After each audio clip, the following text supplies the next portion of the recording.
Can you explain in detail to us who this verse of the Bible is referring to in this passage?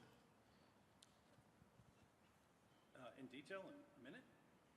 Yeah, 90 seconds. I mean, just, knock it out of the park. What verses did you say? John 5, 19 through 21. Okay, well... and let me give you, why don't you go ahead and read it for us, and then we'll start the clock after that so that we all have a chance to hear.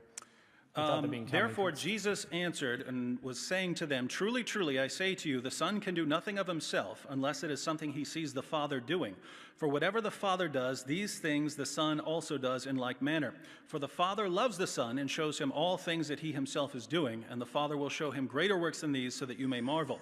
For just as the Father raises the dead and gives them life, even so the Son also gives life to whom he wishes. All right, so the question is, who's that talking about? Jesus. There's not a lot of detail required, but I can go ahead and explain the passage, which is actually very interesting.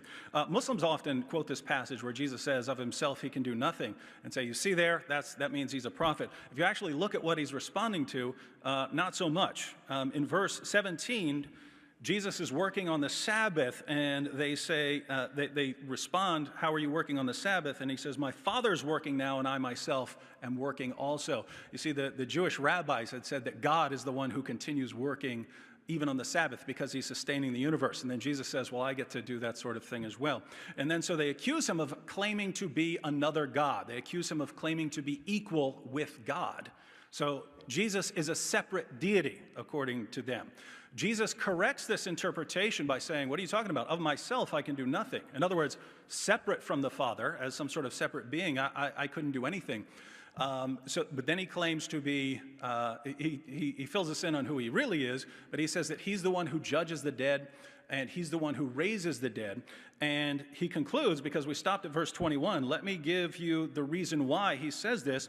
He says, for not even the Father judges anyone, but he has given all judgment to the Son, so that all will honor the Son, even as they honor the Father. He who does not honor the Son does not honor the Father who sent him. Jesus says you have to honor him the same way you honor the Father. The only way you would honor the Son, the way you honor the Father, is if they have the same nature and attributes. That's the only way you would honor someone as you honor God.